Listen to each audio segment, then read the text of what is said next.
आपको जल्दी से ये समझ केमिकल एनर्जेटिक्स क्लियर हो जाएगी। केमिकल एनर्जेटिक्स में हमने जो डील करना है वो बेसिकली हमने प्रोफाइल्स देखनी है, एनर्जी प्रोफाइल्स। फिर हमने इसमें कुछ चेंजेस देखनी है, जिसमें हम स्टार्ट उसी से लेंगे कि हमारे पास फिजिकल चेंज और केमिकल चेंज क्या चीज़ होती है। फिर हम ये देखेंगे कि एक रिएक्शन मिक्सचर होता है, उसमें सिस्टम और सराउंडिंग्स का क्या रोल होता है। और फिर हम चलेंगे एक्सोथर्मिक और एंडोथर्मिक रिएक्शंस की तरफ, और फिर हम उनकी प्रोफाइल्स ड्रॉ करेंगे जो इम्पोर्टेंट होती हैं ड्रॉ करनी, एनर्जी प्रोफाइल्स जिन्हें हम कहते हैं, या हीट प्रोफाइल्स। और उसके बाद आपके पास जो लास्ट में है इस चैप्टर के, वो आपने कैलकुलेट करना होता है इनकी इंथैल्पी इंथैल्पी चेंजेस, जो डेल्टा एच हमने निकाला होता है, ये एनर्जी चेंज, वो बॉन्ड ब्रेकिंग और बॉन्ड फॉर्मेशन बॉन्ड मेकिंग से हम जो निकालते हैं। तो ये ओवरऑल एक पूरा चैप्टर है आपका, जिसमें हमने इन पोर्शंस में इन चीज़ों को डील करना है। तो स्टार्ट करते हैं हम। बेसिकली बेसिक चीज़ों से हम स्क्रैच से स्टार्ट करते हैं। तो हमारे पास सबसे पहले जो इसमें चीज़ आती है, that is physical and chemical changes.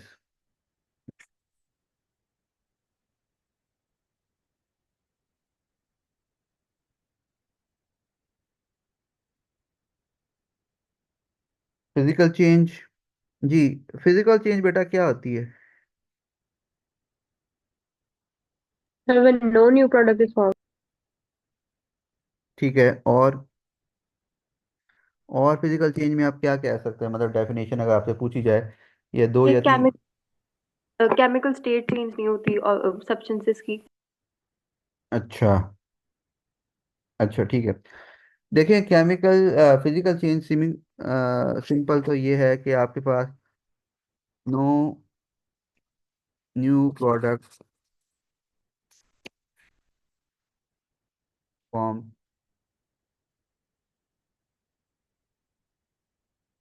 Chemical nature remain same, can be separated by simple physical means. यानी आपके पास कोई भी physical technique, physical separation technique, आप फिल्ट्रेशन, क्रिस्टलाइजेशन, डिस्टिलेशन जो पढ़ी है आपने, उनसे इनको सेपरेट आउट कर सकते हैं फिजिकल चेंज को। मोस्टली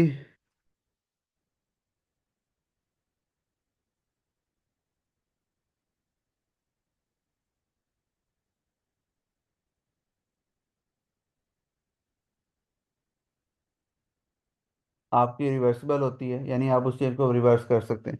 तो ये आपकी फिजिकल चेंज है। अब इसकी अगर आप कोई मुझे एग्जांपल दे दें।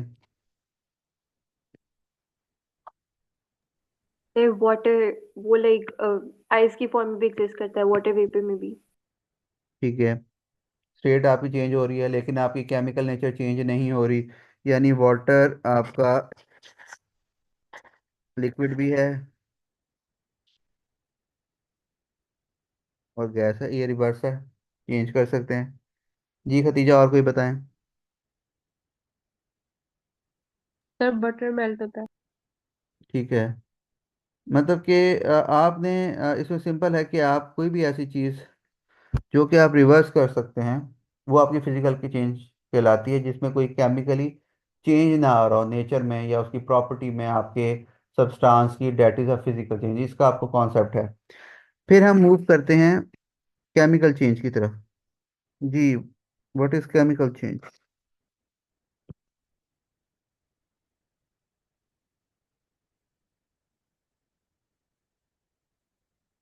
जी बेटा। सर वैसे two elements combine to form a new compound. Hmm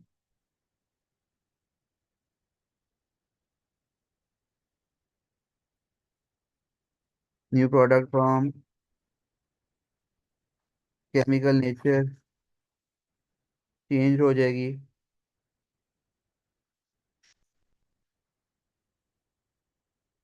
can not be separated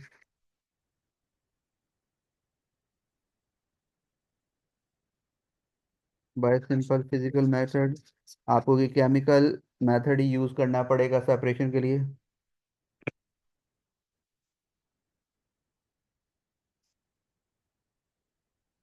और इरिवर्सिबल मोस्टली, हो भी सकता है लेकिन मोस्टली वो इरिवर्सिबल होते हैं। तो ये केमिकल चेंज आपके पास आगे। जी, एग्जांपल बताएं।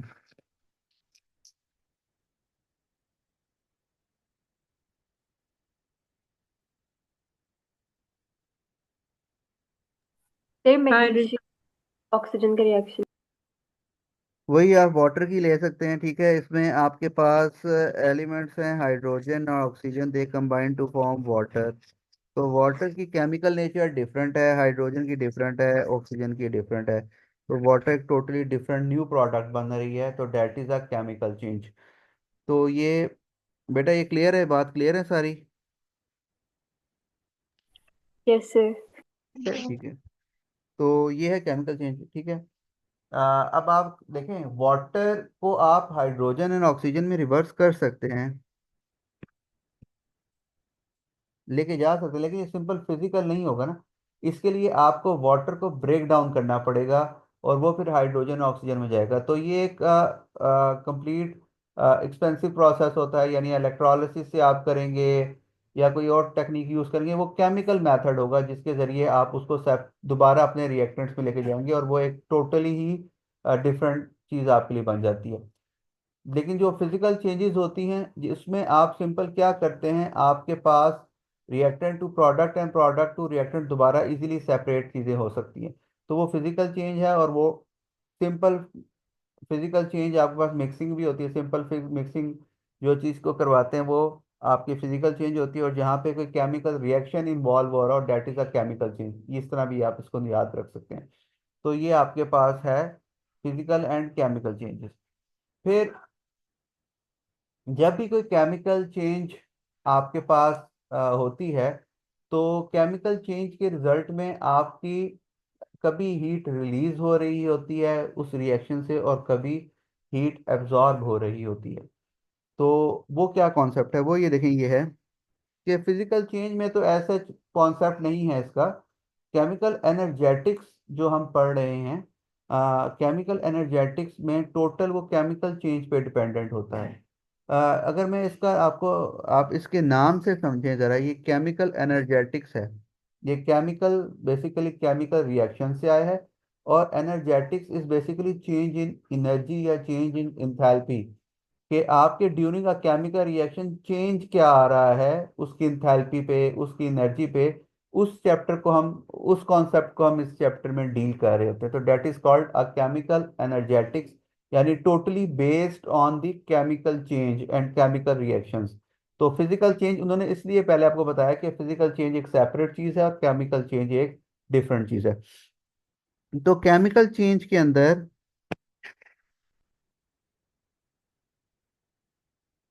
हमारे पास हीट रिलीज या हीट आपके पास एब्जॉर्ब होती है।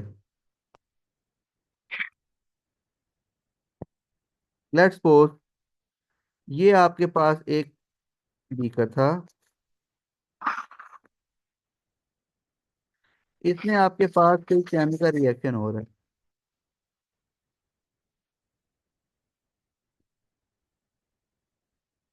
इसमें मैंने थर्मामीटर लगाया हुआ है,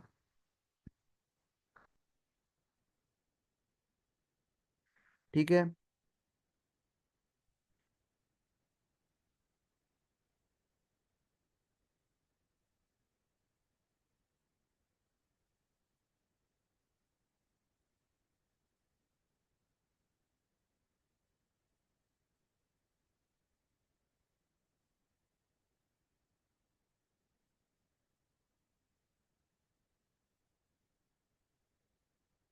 अब मैंने आपको एक कॉन्सेप्ट समझाना है जो कि होता है सिस्टम और सराउंडिंग का, और उससे रिलेट करेंगे हम इसको एक्सोथर्मिक और एंडोथर्मिक के ऊपर।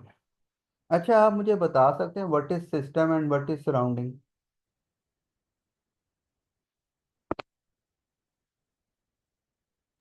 सर सिस्टम लाइक वो जो रिएक्शन हो रहा है सारा वो सब्सटेंस होगा, और सराउंडिंग जो लाइक बीकर हो गया और बाकी सारी सराउंडिंग। ठीक है। तो बेसिकली ये जो आपका रिएक्शन मिक्सचर होता है,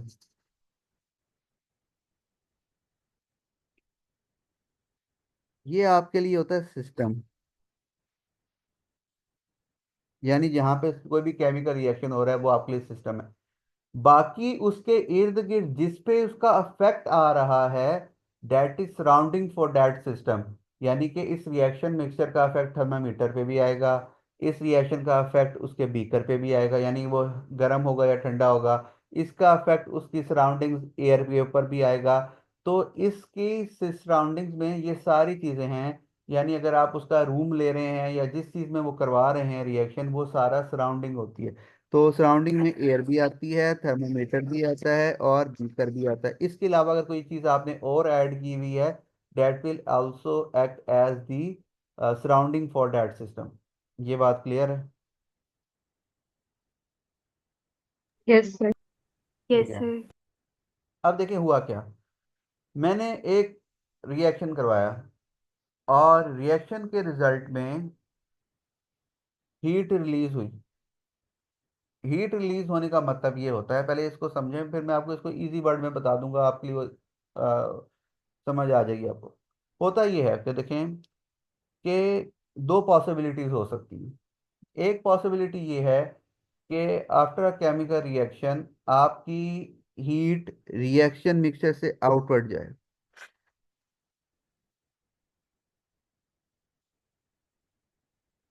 अब वो जब हीट आउटवर्ड मूव करेगी, हीट रिलीज कर रहा है वो रिएक्शन, कोई भी ऐसा रिएक्शन हुआ, उसके रिजल्ट में आपकी हीट रिलीज हुई, तो वो आपकी जो हीट है वो आपकी सराउंडिंग्स पे इफेक्ट डाल रही है। यानी कि वो थर्मामीटर पे भी डाल रही है, वो एयर पे भी डाल रही है, वो बीकर पे भी डाल रही है। तो उसके रिजल्ट में क्या होगा कि आपका जो बीकर है, आपका जो थर्मामीटर है, आपकी जो एयर है, उसका टेम्परेचर राइज हो जाएगा, टेम्परेचर इंक्रीज होगा। थर्मामीटर के ऊपर आपके वैल्यू, लेट्स सपोज अगर यहाँ पे आपने 25 रूम टेम्परेचर से स्टार्ट किया था, तो that will increase to, let's suppose कोई भी वैल्यू 30 डिग्री सेल्सियस।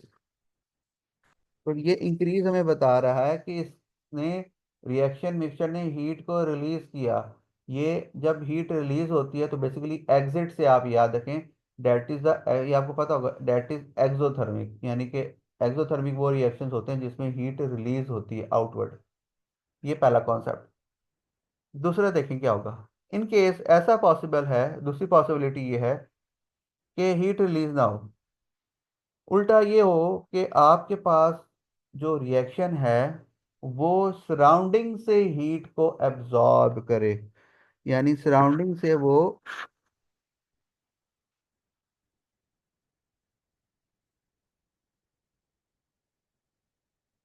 सराउंडिंग से हीट को एब्जॉर्ब करे, मतलब कहने का मकसद ये है कि थर्मामीटर से हीट को एब्जॉर्ब करे, सराउंडिंग से थर्मामीटर, सराउंडिंग से एयर से या किसी भी चीज़ से उसकी हीट को एब्जॉर्ब करे। तो जब वो उसकी हीट को एब्जॉर्ब करेगा तो आपके ख्याल में सराउंडिंग का टेम्परेचर बढ़ना चाहिए या कम होना चाहिए? कम होना चाहिए।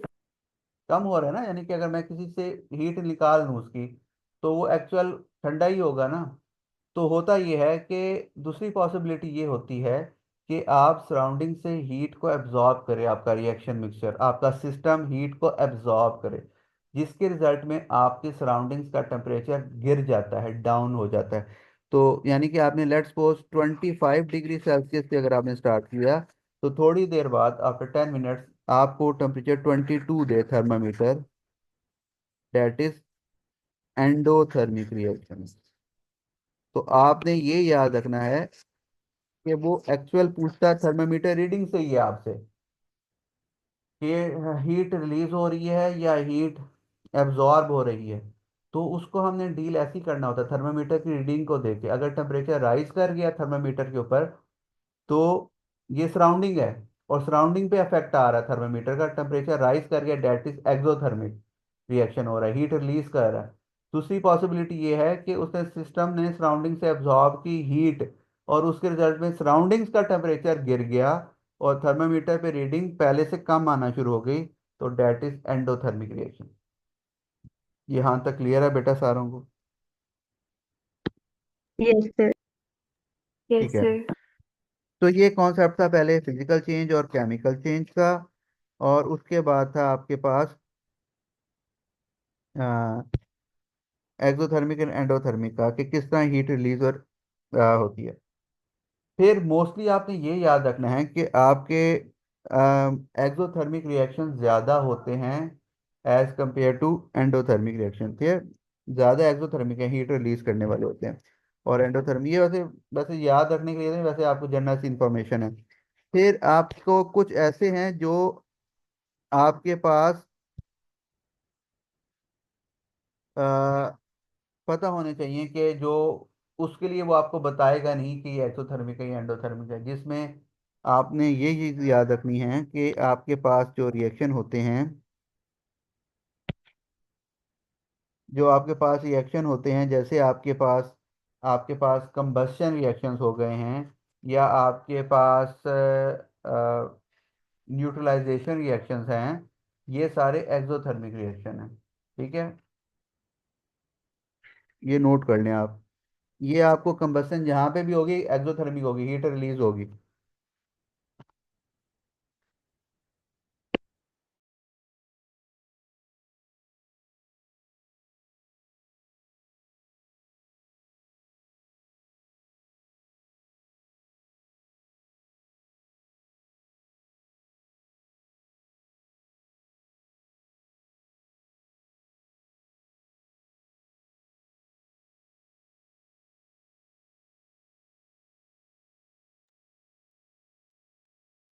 जी, आपके पास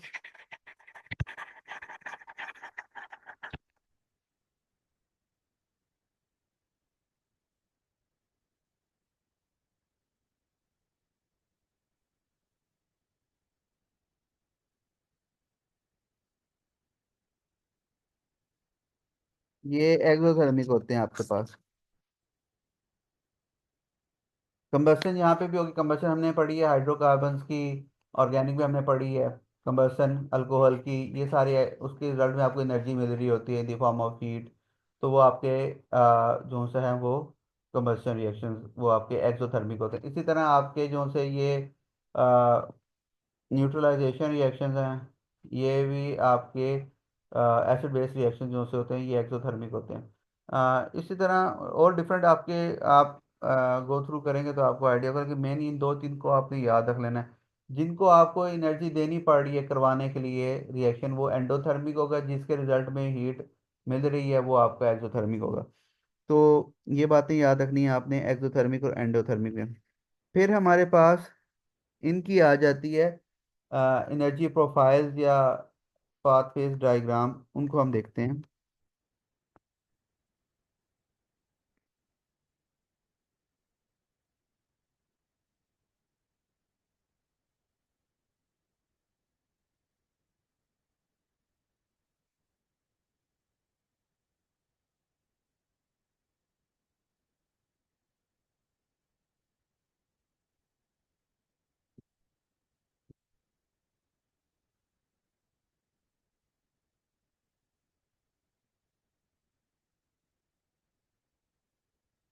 एनर्जी पाथवे डायग्राम्स इन्हें कहा जाता है, या इन्हें एनर्जी प्रोफाइल्स या हीट प्रोफाइल्स कहा जाता है। ये आपके पास कोई भी रिएक्शन होगा ना, यानी आपने दो टाइप के रिएक्शंस आपने अभी तक पढ़े हैं, एक एक्सोथर्मिक और एक एंडोथर्मिक। उनके लिए ये प्रोफाइल्स डिफरेंट होती हैं, एक्सोथर्मिक के लिए और एंडोथर्मिक के लिए, ये पेपर में बनाने के लिए आती है। समटाइम्स वो आपको प्रोफाइल जब बनाने के लिए देगा तो वो आपको बता देगा कि ये एक्सोथर्मिक रिएक्शन है या एंडोथर्मिक है। कभी वो डेल्टा एच, जो इंथैल्पी चेंज है वो हम पढ़ेंगे इंथैल्पी चेंज के बाद, उसकी वैल्यू दे देगा। इंथैल्पी चेंज अगर पॉजिटिव हो, यानी उसकी वैल्यू पॉजिटिव हो, तो एंडोथर्मिक होता है, अगर उसकी वैल्यू नेगेटिव होती है तो एक्सोथर्मिक होता है। ये जनरल सा कॉन्सेप्ट है, तो उसकी बेस पे आपको ड्रॉ करनी पड़ सकती है। तो हिट हिंट वो आपको देगा, कि आपको समटाइम्स तो वो क्लियर बता देता है कि एक्सोथर्मिक है ये रिएक्शन, और आपको बनानी है उसकी प्रोफाइल। तो देखिए प्रोफाइल कैसे बनती है। सबसे पहले आपने जो ये प्रोफाइल बनानी होती है, वो आपके पास उसमें दो तीन चीज़ें इंपॉर्टेंट हैं, 3 नंबर की अक्सर आती है बनाने के लिए। तो देखिए कैसे बनती है।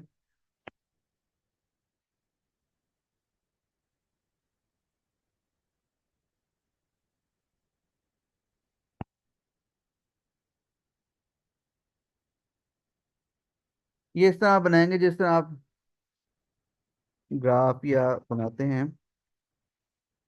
आपके वर्टिकल एक्सिस पे एनर्जी होती है, क्योंकि एनर्जी प्रोफाइल है। इसकी यूनिट्स हैं किलो जॉल।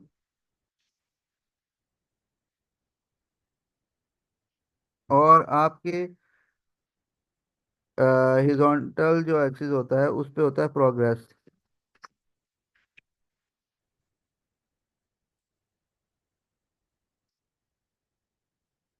Progress of reaction. तो ये एनर्जी किलो जॉल में, और प्रोग्रेस ऑफ रिएक्शन यानी कि आपका रिएक्शन प्रोसीड कर रहा है टाइम के साथ, वो आपने लिखना है। पहली बात, पहले हम एक्सोथर्मी के लिए कर लेते हैं प्रोफाइल। यानी कोई भी एक ऐसा रिएक्शन है जो कि एक्सोथर्मिक है, लेट्स सपोज आप मीथेन का लिख लें। मीथेन की कंबस्शन करवा लें। कार्बन डाइऑक्साइड प्लस वाटर बनेगा। ठीक है। बैलेंस इसको आप देख लीजिएगा, बाद में बैलेंस आप कर लेंगे। तो ये आपके रिएक्टेंट्स हैं और ये आपकी प्रोडक्ट है। ये आपको पता होगा। अब इसको बनाना कैसे देखें। एक्सोथर्मिक रिएक्शंस की अंदर आपके जो रिएक्टेंट्स होते हैं, एक्सोथर्मिक आप समझे इसको क्या हो रहा है। एक्सोथर्मिक है, उसके रिजल्ट में हीट रिलीज हो रही है। इसका ये मतलब है कि जो एक्सोथर्मिक के अंदर रिएक्टेंट्स होते हैं ना, उनको एनर्जी की रिक्वायरमेंट, उनको हीट की रिक्वायरमेंट नहीं होती। वो ऑलरेडी हाई एनर्जी पे होते हैं। तो ऑलरेडी हाई एनर्जी पे हैं as compare to that of product, इसलिए वो हीट रिलीज करते हैं आफ्टर द रिएक्शन। ये बात क्लियर है बेटा।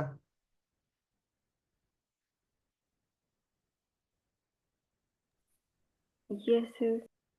जी खतीजा।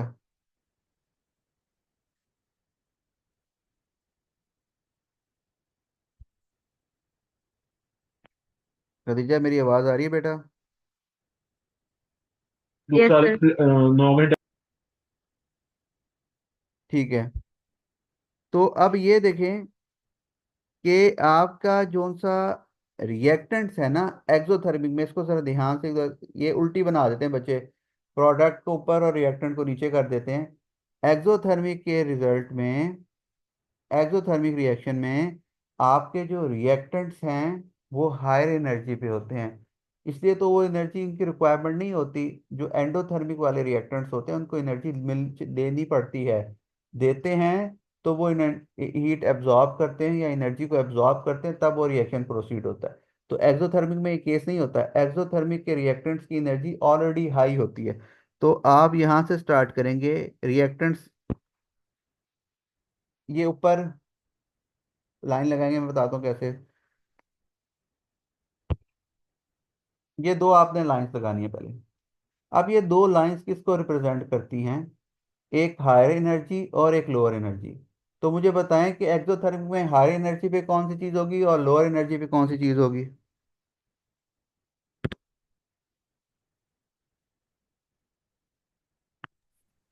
सर रिएक्टेंट्स होंगे हाई एनर्जी पे।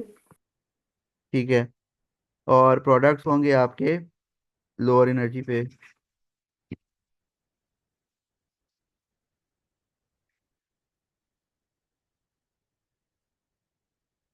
फिर आपका जो रिएक्शन प्रोसेस होता है, या रिएक्शन जो प्रोसीड करता है या प्रोग्रेस होता है, वो रिएक्टेंट से चीज़ जा रही होती है इनटू प्रोडक्ट। तो आपने इनको जोड़ देना है यूं बस लाइन से। ये आपकी बन गई profile. Reactant to product. Reactants को हाई एनर्जी पे रखना है, प्रोडक्ट को लोअर एनर्जी पे रखना है फॉर एक्सोथर्मिक रिएक्शन। ये यहाँ तक बताएं, क्लियर है। Yes yes sir. सर। फिर अब आपने इसमें दो तीन चीज़ें इंपॉर्टेंट हैं जो लाजमी मेंशन करनी, जिनके नंबर हैं। क्या क्या। अगर तो रिएक्टेंट्स मेंशन हैं और प्रोडक्ट मेंशन हैं तो आप उधर रिएक्टेंट और प्रोडक्ट्स लिखेंगे कर्व के ऊपर, यानी इस प्रोफाइल के ऊपर। कैसे। CH4 + O2, ये रिएक्टेंट से इधर लिखेंगे। प्रोडक्ट्स हैं आपके कार्बन डाइऑक्साइड प्लस वाटर, ये आप यहाँ पे लिखेंगे। बैलेंस्ड, मतलब बैलेंस्ड, वो आपको बैलेंस भी देता है इसमें, वो बैलेंस करके लिखेंगे आप इस तरह। फिर आप एरो की डायरेक्शन लगाएंगे, क्योंकि हमारा जो रिएक्शन होता है वो रिएक्टेंट टू प्रोडक्ट होता है ना। तो हम एरो लगाएंगे। ओहो, ये ज़्यादा ही कुछ हो गया।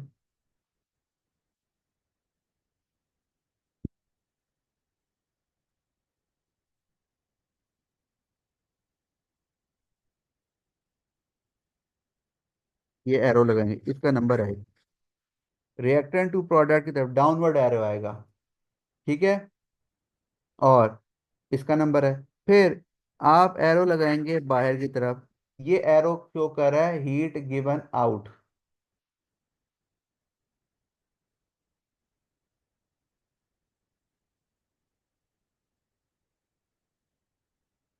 अच्छा, अब कितनी हीट गिवन आउट हुई है, वो हीट होगी रिएक्टेंट्स में से प्रोडक्ट की माइनस करके, यानी जितनी रिएक्टेंट की हीट थी और जितनी प्रोडक्ट ने बाद में दी, उसकी जो डिफरेंस है, that is delta H. Delta H होता है इंथैल्पी चेंज। इसके बाद हम पढ़ेंगे, लेकिन फिलहाल चलें इसको वहाँ वहाँ पे भी रहने दें। उसको हम वहाँ पे देख लेंगे प्रोफाइल में, तब हम ड्रॉ कर लेंगे डेल्टा एच। तो ये चीज़ें आपने इसके अंदर बनानी होती हैं। इनके नंबर देखें, रिएक्टेंट प्रोफाइल बनाने का एक नंबर है, ये सीक्वेंस अगर आपका सही हो। रिएक्टेंट और प्रोडक्ट का नंबर होता है। एरो की डायरेक्शन का नंबर है। ये तीन नंबर इस तरह के होते हैं आपके। तो बताएं, ये क्लियर है बेटा एक्सोथर्मिक की? Yes sir. ठीक है। तो हम इसके बाद एक जल्दी से देख लेते हैं उसकी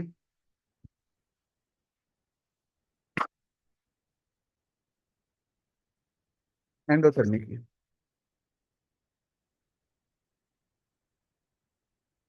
एंडोथर्मिक की सिमिलर है, बस एक थोड़ा सा डिफरेंस उसमें ये चीज़ का है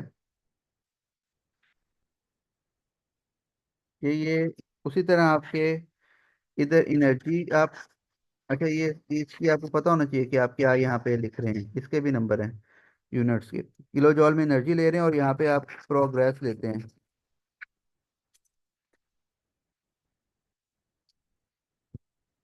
ठीक है। अब इसमें उल्टा केस है, देखें। मैं कोई भी एंडोथर्मिक रिएक्शन लेता हूँ, जैसे आपका ये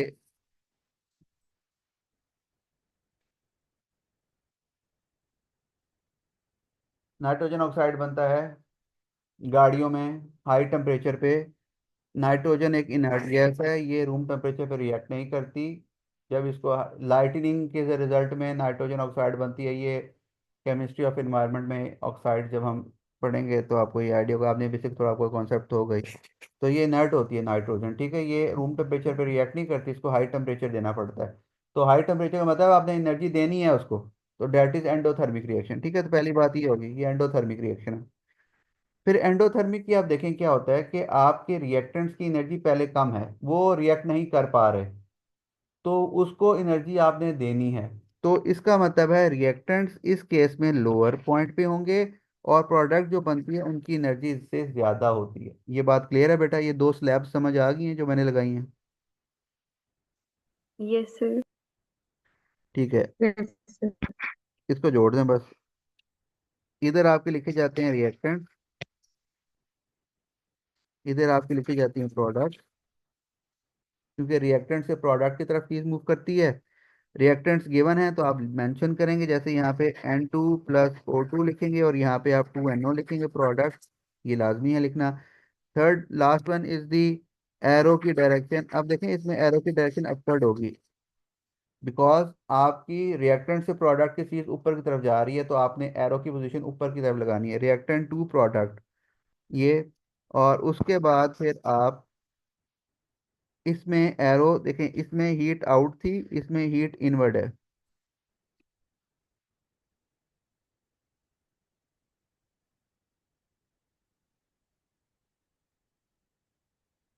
जी बताएं, प्रोफाइल का बताएं, दोनों की समझ आ गई है, बना लेंगे आप कोई भी? Yes sir. यस। तो ये आपके पास सिंपल सी प्रोफाइल्स होती हैं, आपने बनानी जो होती हैं। इनका सिंपल सा कॉन्सेप्ट है, बनाने का तरीका बस आना चाहिए, उल्टा इनको नहीं कर देना, यानी कि आपकी चेंज ना हो जाए reactant to product and product to reactant. और इन केस अगर वो आपको पेपर में इनकी स्टेट सिंबल दे देता है, तो आप फिर स्टेट, बेहतर ये है कि आप इनके साथ स्टेट सिंबल ही मेंशन करें। जैसे मीथेन का देता है गैस है, तो गैस लिख दें, ऑक्सीजन का गैस लिख दें, कार्बन डाइऑक्साइड गैस है, water liquid, state symbol show करता है। तो अच्छी बात होती है, लिख दें। अगर वो आपको रिएक्शन में दे दें, यानी कि इस रिएक्शन की आप मुझे एनर्जी प्रोफाइल बना के दिखाएं, वो एक्सोथर्मिक हो या एंडोथर्मिक हो, तो उसके अगर स्टेट सिंबल मेंशन हो ना वहाँ पे, तो आप बेहतर है कि जब प्रोफाइल ड्रॉ करें तो स्टेट सिंबल भी साथ मेंशन करें। तो ये बेटा बेटा था आज का हमारा, इसमें